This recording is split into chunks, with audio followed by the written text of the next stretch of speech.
Let me begin by commending officers and soldiers of the Nigerian Army for their courage, resilience, and steadfast commitment in the face of persistent and often asymmetric security threats. Across various theaters of operation, our troops have continued to demonstrate professionalism despite confronting determined adversaries employing adaptive operational methods. While we have recorded significant operational success, the Nigerian Army has also suffered some setbacks. I therefore wish to use this opportunity to honor the memory of our gallant personnel who paid the supreme price in the defense of our nation. We owe them an enduring obligation to honor their sacrifices by redoubling our resolve and intensifying collective efforts to decisively defeat all adversaries. My leadership concept, therefore, aims to create an enabling environment that facilitates administrative and operational successes for the Nigerian Army. This aligns with the soldier-first culture, which prioritizes the welfare, morale, training, dignity, and the empowerment of personnel as the foundation for combat effectiveness and credibility. To this end, I urge all of you to actively engage with your troops, ensuring they remain motivated, prepared, and ready to achieve the favorable operational outcomes. Remember that as leaders, we must embody decisive action and set good examples that inspire the service. Hence, you must lead with determination, resilience, empathy, and unyielding commitment to achieving mission objectives. Nigeria's security environment remains volatile, dynamic, and increasingly complex, shaped by a convergence of asymmetric threats and criminality across various regions.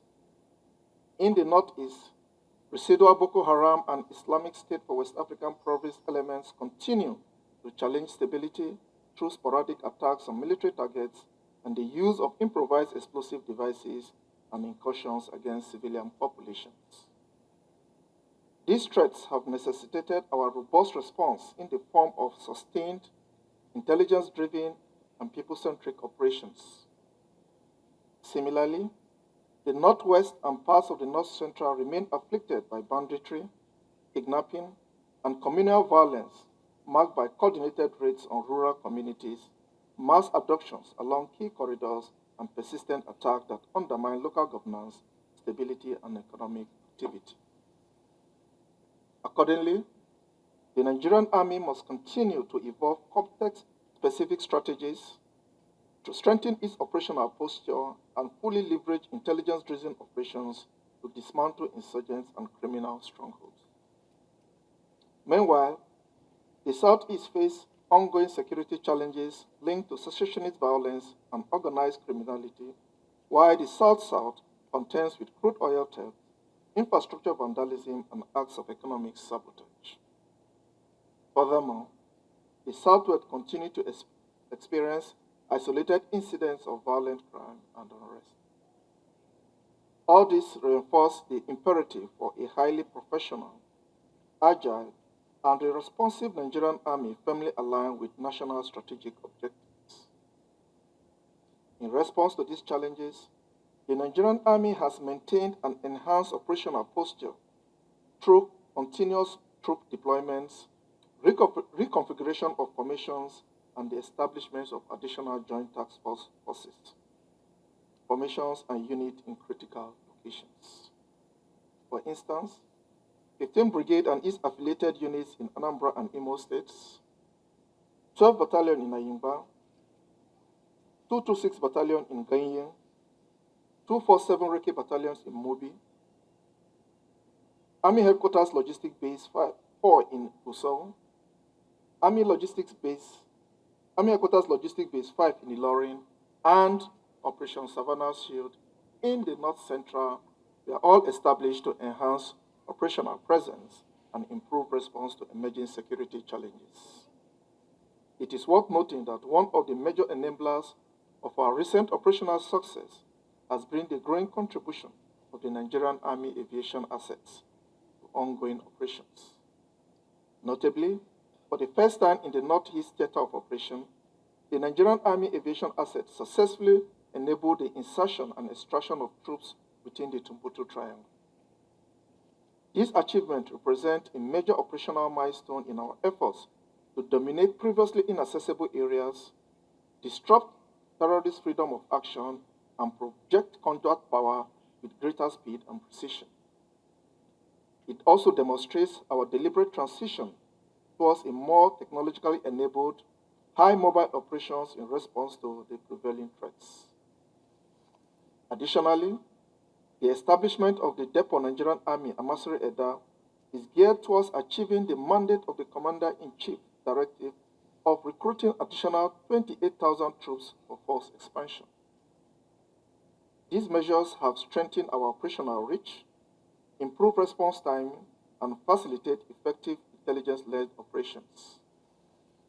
Consequently, we have continued to disrupt criminal networks, degrade adversary capabilities, and restore relative calm in several previously volatile areas. We are also not oblivious of the security situation around our contiguous countries with Nigeria, which necessitate the deployment of troops for Operation Atienli Lafia 1 and 2 to restore democracy, ensure security, and the peaceful conduct of elections in the Republic of Benin. Equally important is the need to deepen joint and interagency collaborations while integrating technology, innovation, and real-time intelligence into our operations. We must remain proactive and adaptive, recognizing that today's threat demands flexible strategies, sound judgment, and decisive command at all levels.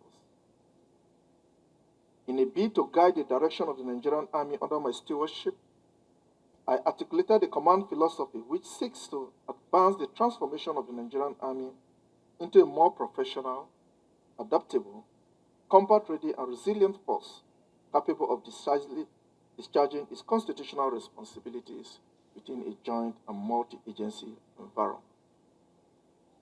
This philosophy underscores my commitment to purposeful leadership, operational excellence, and institutional continuity, while providing a coherent framework for aligning our doctrine, training, administration, and operations within evolving security realities and national strategic objectives. It is important to reiterate that strategic cooperation remains a fundamental pillar of my command philosophy. Indeed, no nation can successfully confront the evolving nature of terrorism, insurgency, and transnational crimes in isolation. The recent collaborative offensive operations conducted by Nigerian and American forces, which successfully neutralized the globally ranked second-in-command of the Islamic State for Iraq and Syria, Abdul Bilal al-Muniki, represent a major milestone in our collective counterterrorism efforts. This achievement clearly demonstrates the growing effectiveness of intelligence sharing, precision targeting, and a collaboration with strategic partners committed to regional and global security. The significance of this success extends beyond immediate operational outcomes, but serves as a strong indication that sustained cooperation with trusted partners will continue to enhance the effectiveness of our operations across the diverse theaters where our troops are currently deployed. I therefore charge commanders at all levels to continue to foster interagency cooperation and strategic partnerships while remaining adaptive and mission-focused in the conduct of operations. It is also important to leverage every available collaborative mechanism to deny criminals and terrorist elements the freedom of action. Let me at this juncture humbly appreciate His Excellency Bola Ahmed Tinubu, Grand Commander of the Order of the Federal Republic, President and Commander-in-Chief of the Armed Forces, Federal Republic of Nigeria, for his sustained strategic direction and unwavering support to the Nigerian Army. His commitment through special interventions, among others, to improve personnel welfare and provide critical equipment for the Nigerian Army is highly appreciated. The Nigerian Army has continued to prioritize infrastructure development, equipment modernization, and combat service support as critical enablers of operational efficiency and personnel welfare. Through the induction of modern platforms, refurbishment of aging equipment, improved maintenance culture, and effective indigenous repair initiatives, our operational capabilities have continued to improve significantly. These efforts have enhanced troops mobility, firepower, and surveillance, as well as observability across all theaters, while reinforcing our collective commitment to building a professional and a future-ready army. Commanders of all levels must therefore continue to enforce strict maintenance discipline and ensure adequate training in order to maximize operational benefits of these assets. In terms of personnel welfare, concerted efforts have been made to provide additional accommodations and renovate dilapidated quarters for soldiers across divisions, institutions, and establishments of the Nigerian Army. Currently, the construction of the Phase 2 of Bola Ahmed Tinubu Barracks, Aviation Barracks in Mina, Ayimba Barracks, and the Depot Nigerian Army and Masri Eda Barracks is currently ongoing. Equally important is the need for us to recognize that a motivated and adequately supported and professionally fulfilled soldier remains the foundation of operational success. In line with this awareness, I approved an increase in the scarce skill allowance for all our personnel. This intervention has significantly boosted the morale and the welfare of our personnel, particularly those deployed in the field. Interventions have also been made in the healthcare through prompt medical evacuations, both locally and abroad, as well as improvement in our hospital facilities. We shall continue to prioritize policies and initiatives that improve the living conditions, healthcare, accommodation, and the overall welfare of our personnel and their families. I therefore urge commanders to continue to ensure maintenance of facilities in their care and give priorities to personnel welfare. Recall that the Chief of Army Staff, Lieutenant General W. Shaibu, Nigerian Army Medal, took over the mantle of leadership of the Nigerian Army precisely on 30th October 2025. Since then, there has been no doubt that his visionary leadership style and the professional conduct of officers and soldiers have been instrumental in the successes achieved so far across various theaters of operations.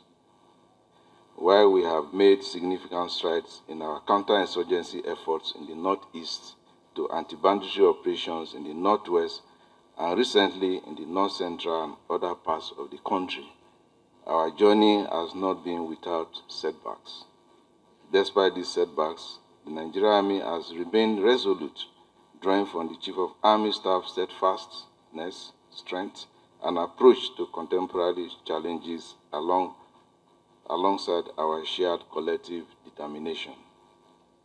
The Nigerian Army's operational effectiveness, reinforced by enhanced discipline and strict adherence to the rules of engagement, has garnered national recognition and greatly improved civil-military relations. It has also reaffirmed the Nigerian Army's reputation as the pride of the nation, wholeheartedly committed to protecting Nigeria's sovereignty. As we look forward, it is essential to maintain the progress so far made by upholding our fundamental core values of discipline, loyalty, courage, and selfless service, while continuing to collaborate in advancing peace and stability, as well as ensuring our efforts remain dedicated to building a more resilient and secure nation. The Chief of Army Staff, sir, please permit me to re-echo that under your able leadership, the Nigerian Army remains steadfast in its constitutional duties at ensuring a secure environment for socio-economic growth.